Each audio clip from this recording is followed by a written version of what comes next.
सियावर रामचंद्र की जय। सियावर रामचंद्र की जय। श्रद्धेय मंच, सभी संत एवं ऋषिगण, यहाँ उपस्थित और विश्व के कोने कोने में हम सबसे साथ जुड़े हुए सभी राम भक्त, आप सबको प्रणाम, आप सबको राम राम।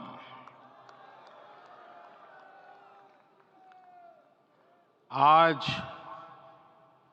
हमारे राम आ गए हैं।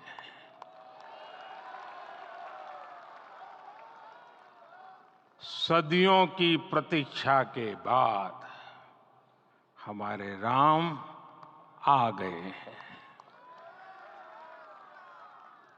सदियों का अभूतपूर्व धैर्य, अनगिनत बलिदान, त्याग और तपस्या के बाद हमारे प्रभु राम आ गए हैं। इस शुभ घड़ी की आप सभी को, समस्त देशवासियों को बहुत बहुत बधाई। मैं अभी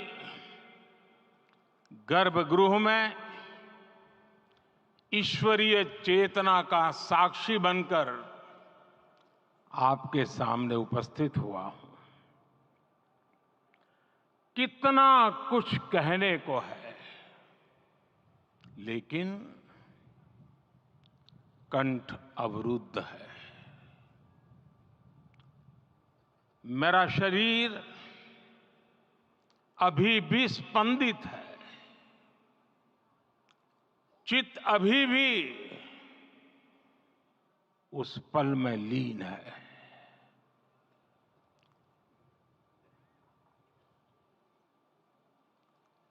हमारे रामलला अब टेंट में नहीं रहेंगे।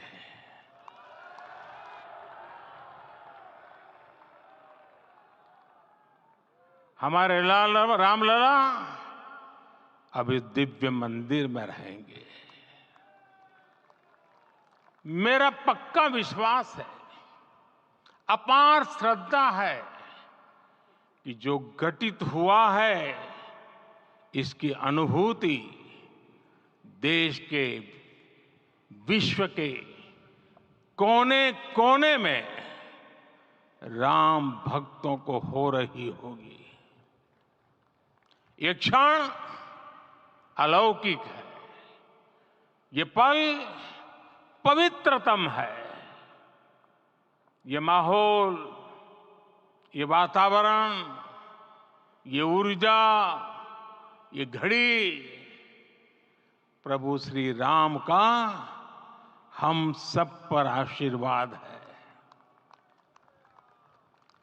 22 जनवरी 2024 का ये सूरज एक अद्भुत आभा लेकर आया है। 22 जनवरी 2024 ये कैलेंडर पर लिखी एक तारीख नहीं, ये एक नए काल चक्र का उद्गम है।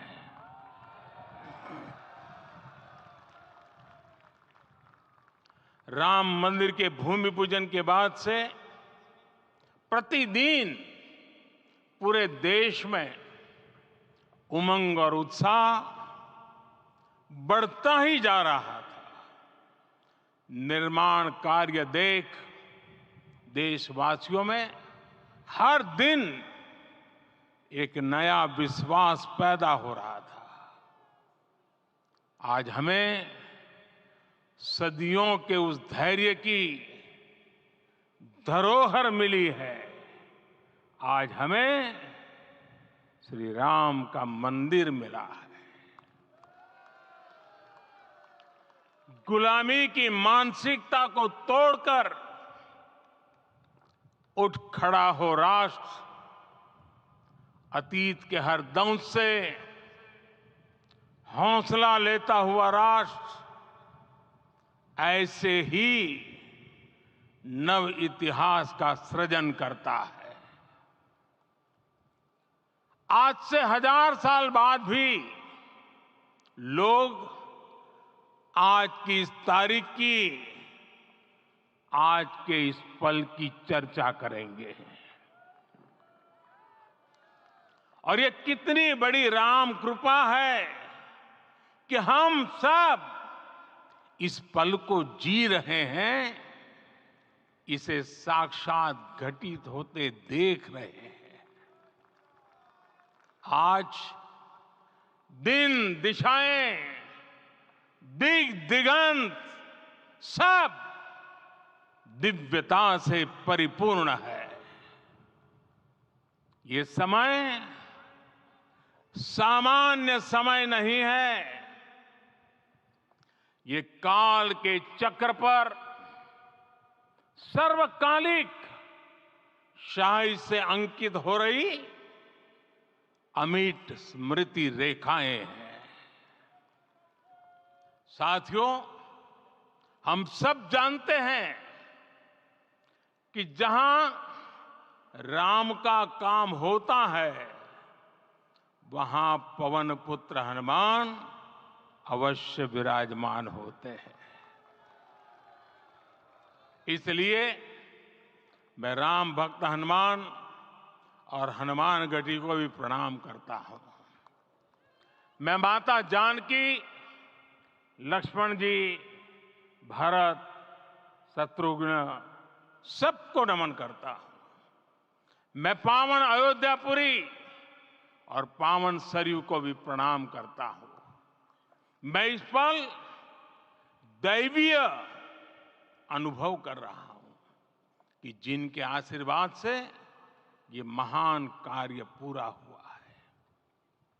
वे दिव्य आत्माएं, वे दैवीय विभूतियां भी इस समय हमारे आसपास उपस्थित है। मैं इन सभी दिव्य चेतनाओं को भी कृतज्ञता पूर्वक नमन करता हूं। मैं आज प्रभु श्री राम से क्षमा याचना भी करता हूं। हमारे पुरुषार्थ, हमारे त्याग, तपस्या में कुछ तो कमी रह गई होगी कि हम इतनी सदियों तक ये कार्य कर नहीं पाए। आज वो कमी पूरी हुई है।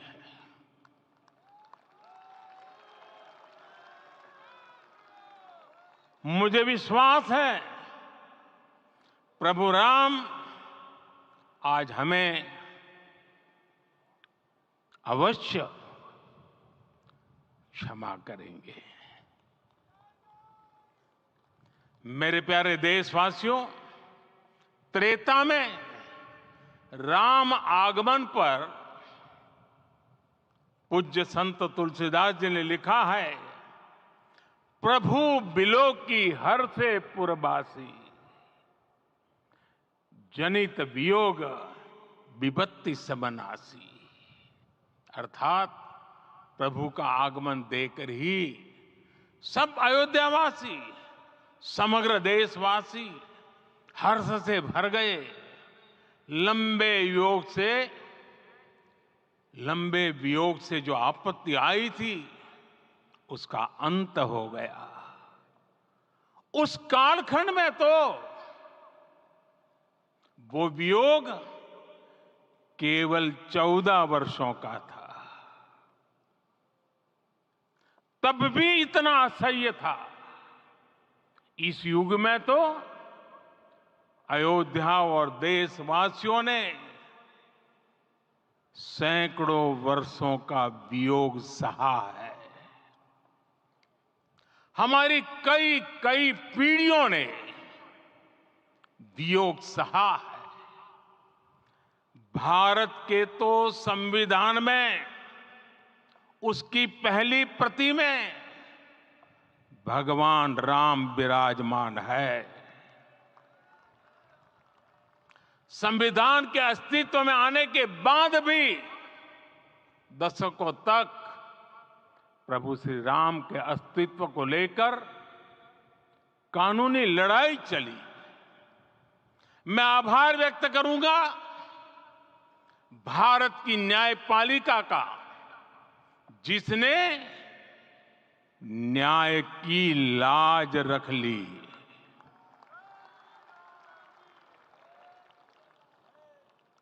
न्याय के पर्याय प्रभु राम का मंदिर भी न्यायबद्ध तरीके से ही बना। साथियों, आज गांव-गांव में एक साथ कीर्तन संकीर्तन हो रहे हैं। आज मंदिरों में उत्सव हो रहे हैं, स्वच्छता अभियान चलाए जा रहे हैं। पूरा देश आज दीपावली मना रहा है। आज शाम घर घर राम ज्योति प्रज्वलित करने की तैयारी है। कल मैं श्री राम के आशीर्वाद से धनुषकोडी में राम सेतु के आरंभ बिंदु अरिचल मुनाई पर था। जिस घड़ी प्रभु राम समुद्र पार करने निकले थे, वो एक पल था जिसने काल चक्र को बदला था। उस भावमय पल को महसूस करने का मेरा ये विनम्र प्रयास था। वहां पर मैंने पुष्प वंदना की। वहां मेरे भीतर एक विश्वास जगा कि जैसे उस समय काल चक्र बदला था, उसी तरह अब काल चक्र फिर बदलेगा और शुभ दिशा में बढ़ेगा। अपने 11 दिन के व्रत अनुष्ठान के दौरान मैंने उन स्थानों का चरण स्पर्श करने का प्रयास किया जहां प्रभु राम के चरण पड़े थे। चाहे वो नासिक का पंचवटी धाम हो, केरला का पवित्र त्रिपायर मंदिर हो, आंध्र प्रदेश में लेपाक्षी हो, श्रीरंगम में रंगनाथ स्वामी मंदिर हो, रामेश्वरम में श्री रामनाथ स्वामी मंदिर हो, या फिर धनुषकोडी। मेरा सौभाग्य है कि इसी पुनीत पवित्र भाव के साथ मुझे सागर से सरयू तक की यात्रा का अवसर मिला। सागर से सरयू तक हर जगह राम नाम का वही उत्सव भाव छाया हुआ है। प्रभु राम तो भारत की आत्मा के कण कण से जुड़े हुए हैं। राम भारतवासियों के अंतर मन में विराजे हुए हैं। हम भारत में कहीं भी किसी की अंतरात्मा को छुएंगे तो इस एकत्व की अनुभूति होगी, और यही भाव सब जगह मिलेगा। इससे उत्कृष्ट, इससे अधिक देश को समायोजित करने वाला सूत्र और क्या हो सकता है। मेरे प्यारे देशवासियों, मुझे देश के कोने कोने में अलग अलग भाषाओं में रामायण सुनने का अवसर मिला है, लेकिन विशेषकर पिछले 11 दिनों में रामायण अलग अलग भाषा में अलग राज्यों से मुझे विशेष रूप से सुनने का मौका मिला। राम को परिभाषित करते हुए ऋषियों ने कहा है, रमन्ते यस्मिन् इति रामः, अर्थात जिसमें रम जाए वही राम है। राम लोक की स्मृतियों में, पर्वत से लेकर परंपराओं में सर्वत्र समाये हुए हैं। हर युग में लोगों ने राम को जिया है। हर युग में लोगों ने अपने अपने शब्दों में अपनी अपनी तरह से राम को अभिव्यक्त किया है।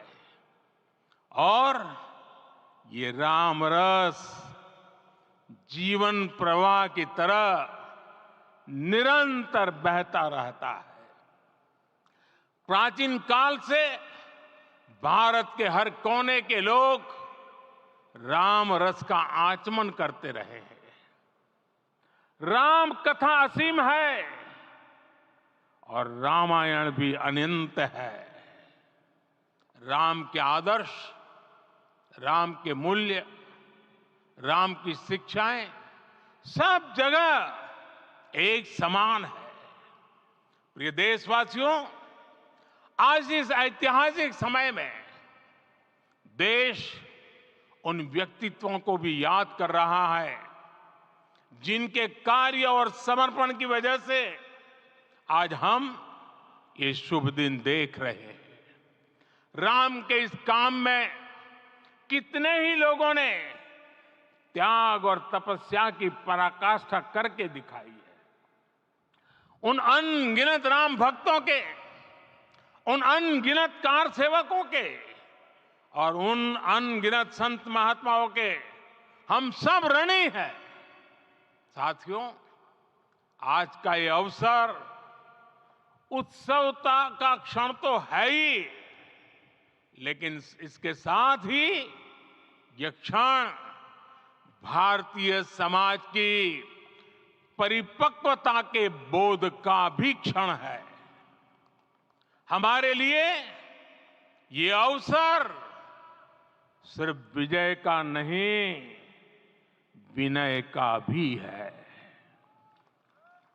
दुनिया का इतिहास साक्षी है कि कई राष्ट्र अपने ही इतिहास में उलझ जाते हैं।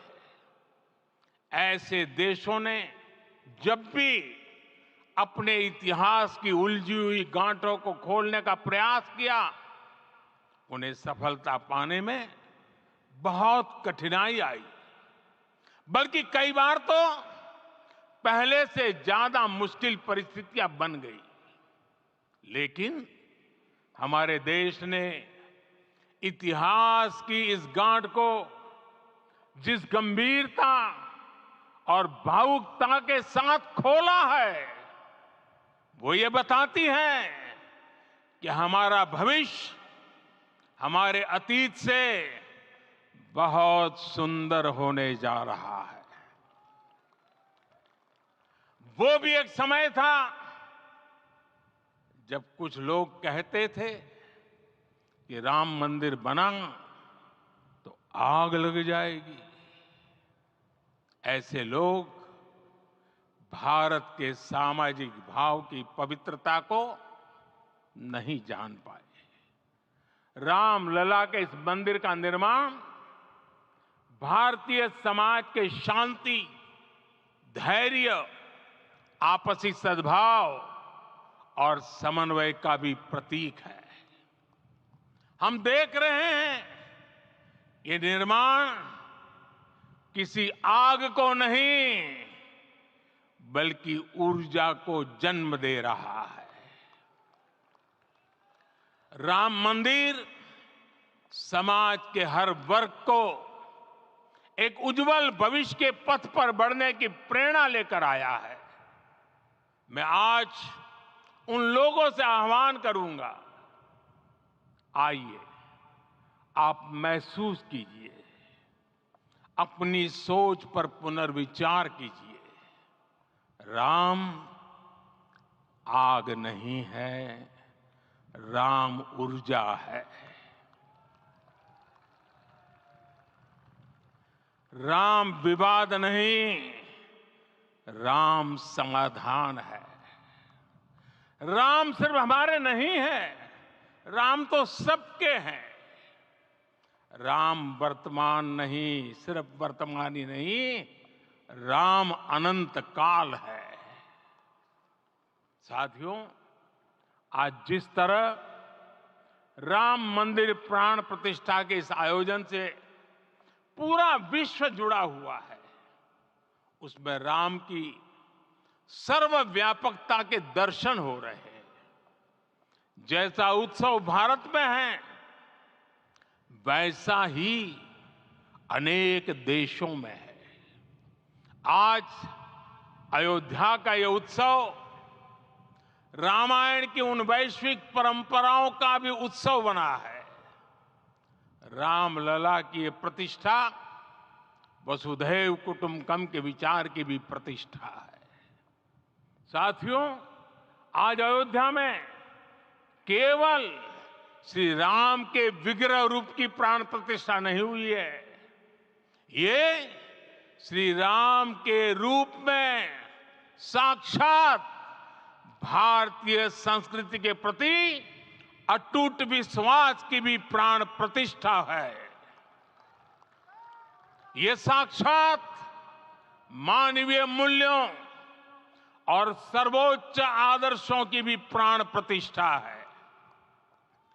इन मूल्यों की, इन आदर्शों की आवश्यकता आज संपूर्ण विश्व को है। सर्वे भवन्तु सुखिनः, ये संकल्प हम सदियों से दोहराते आए हैं। आज उसी संकल्प को राम मंदिर के रूप में साक्षात आकार मिला है। ये मंदिर मात्र एक देव मंदिर नहीं है, ये भारत की दृष्टि का, भारत के दर्शन का, भारत के दिग्दर्शन का मंदिर है। ये राम के रूप में राष्ट्र चेतना का मंदिर है। राम भारत की आस्था है, राम भारत का आधार है, राम भारत का विचार है, राम भारत का विधान है, राम भारत की चेतना है, राम भारत का चिंतन है, राम भारत की प्रतिष्ठा है, राम भारत का प्रताप है, राम प्रवाह है, राम प्रभाव है, राम नेति भी है, राम नीति भी है, राम नित्यता भी है, राम निरंतरता भी है, राम विभु है, विशद है, राम व्यापक है, विश्व है, विश्वात्मा है। और इसलिए जब राम की प्रतिष्ठा होती है तो उसका प्रभाव वर्षों या शताब्दियों तक ही नहीं होता, उसका प्रभाव हजारों वर्षों के लिए होता है। महर्षि वाल्मीकि ने कहा है, राज्यम 10 सहस्त्राणि प्राप्य वर्षाणि राघव, अर्थात राम 10,000 वर्षों के लिए राज्य पर प्रतिष्ठित हुए, यानी हजारों वर्षों के लिए राम राज्य स्थापित हुआ। जब त्रेता में राम आए थे तब हजारों वर्षों के लिए राम राज्य की स्थापना हुई थी। हजारों वर्षों तक राम विश्व पथ प्रदर्शन करते रहे थे। और इसलिए मेरे प्यारे देशवासियों, आज अयोध्या भूमि हम सभी से, प्रत्येक राम भक्त से, प्रत्येक भारतीय से कुछ सवाल कर रही है। श्री राम का भव्य मंदिर तो बन गया, अब आगे क्या? सदियों का इंतजार तो खत्म हो गया, अब आगे क्या? आज के इस अवसर पर जो दैवीय आत्माएं हमें आशीर्वाद देने के लिए उपस्थित हुई हैं, हमें देख रही हैं, उन्हें क्या हम ऐसे ही विदा करेंगे? नहीं, कदापि नहीं। आज मैं पूरे पवित्र मन से महसूस कर रहा हूं कि काल चक्र बदल रहा है। ये सुखद संयोग है कि हमारी पीढ़ी को एक कालजयी पथ के शिल्पकार के रूप में चुना गया है। 1000 वर्ष बाद की पीढ़ी राष्ट्र निर्माण के हमारे आज के कार्यों को याद करेगी। इसलिए मैं कहता हूं, यही समय है, सही समय है। हमें आज से, इस पवित्र समय से अगले 1000 साल के भारत की नींव रखनी है। मंदिर निर्माण से आगे बढ़कर अब हमें सभी देशवासी यहीं इस पल से समर्थ, सक्षम, भव्य, दिव्य भारत के निर्माण की सौगंध लेते हैं।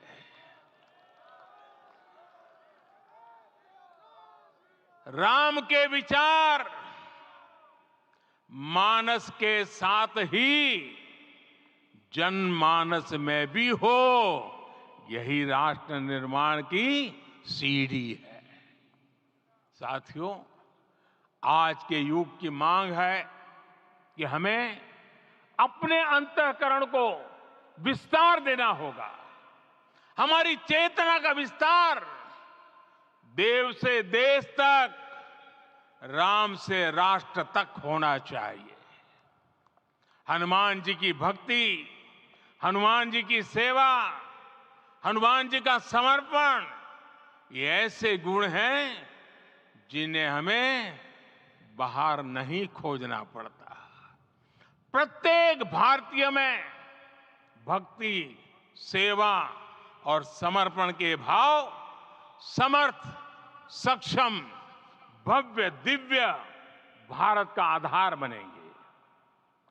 और यही तो है देव से देश और राम से राष्ट्र की चेतना का विस्तार। दूर सुदूर जंगल में, कुटिया में जीवन गुजारने वाली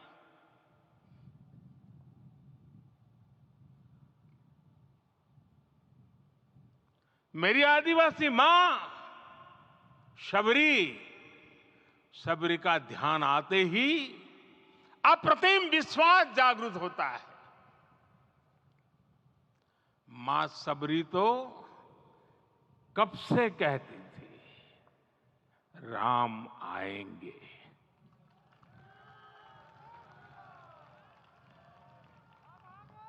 प्रत्येक भारतीय में जन्मा यही विश्वास समर्थ, सक्षम, भव्य भारत का आधार बनेगा।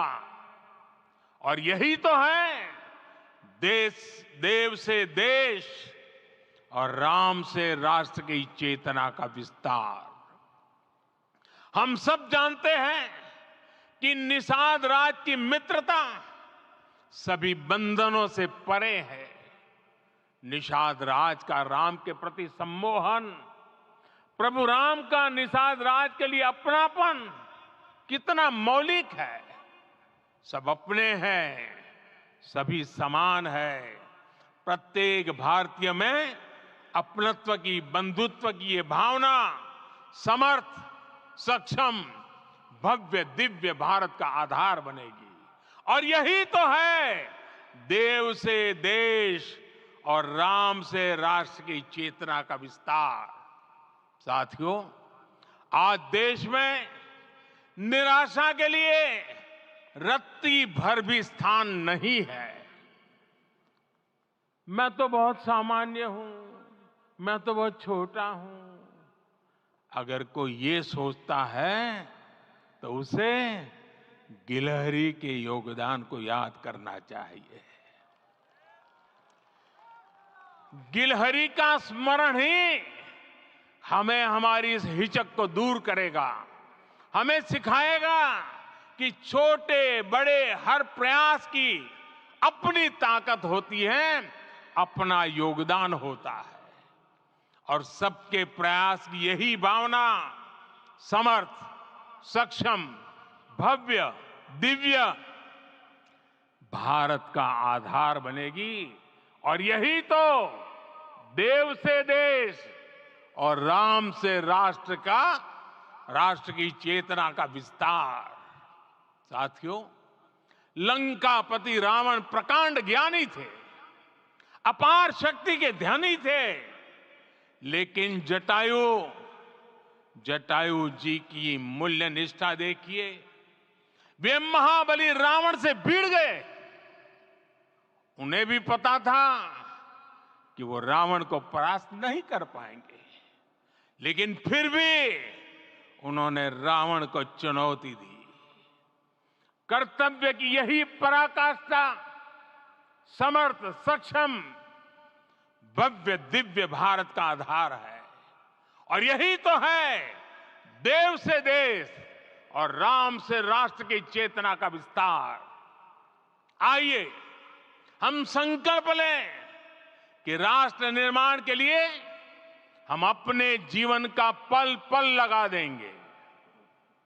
राम काज से राष्ट्र काज, समय का पल पल, शरीर का कण कण राम समर्पण को राष्ट्र समर्पण के ध्येय से जोड़ देंगे। मेरे देशवासियों, प्रभु श्री राम की हमारी पूजा विशेष होनी चाहिए। ये पूजा स्व से ऊपर उठ करके समष्टि के लिए होनी चाहिए। ये पूजा अहम से उठकर वयम के लिए होनी चाहिए।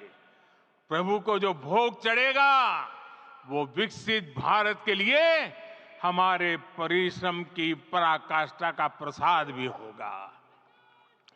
हमें नित्य पराक्रम, पुरुषार्थ, समर्पण का प्रसाद प्रभु राम को चढ़ाना होगा। इनसे नित्य प्रभु राम की पूजा करनी होगी, तब हम भारत को वैभवशाली और विकसित बना पाएंगे। मेरे प्यारे देशवासियों, ये भारत के विकास का अमृत काल है। आज भारत युवा शक्ति की पूंजी से भरा हुआ है, ऊर्जा से भरा हुआ है। ऐसी सकारात्मक परिस्थितियां फिर न जाने कितने समय बाद बनेगी। हमें अब चूकना नहीं है, हमें अब बैठना नहीं है। मैं अपने देश के युवाओं से कहूंगा, आपके सामने हजारों वर्ष की परंपरा की प्रेरणा है।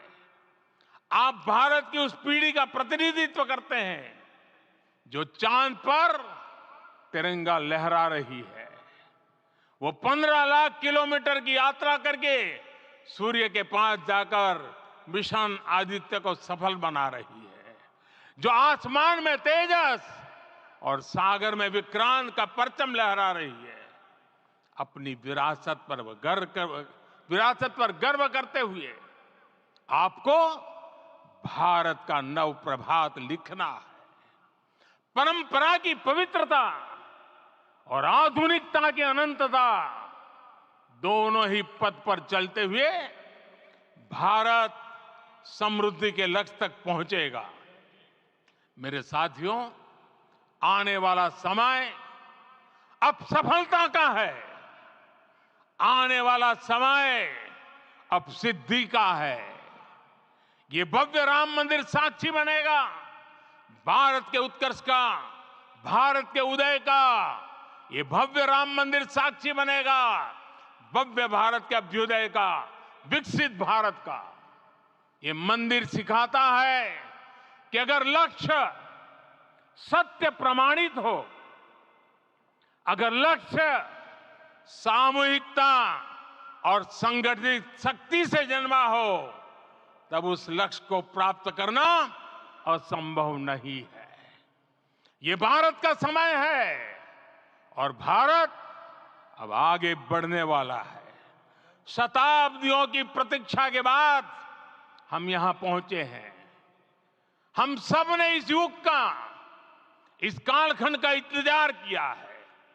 अब हम रुकेंगे नहीं, हम विकास की ऊंचाई पर जाकर ही रहेंगे। इसी भाव के साथ रामलला के चरणों में प्रणाम करते हुए आप सभी को बहुत बहुत शुभकामनाएं। सभी संतों के चरणों में मेरे प्रणाम।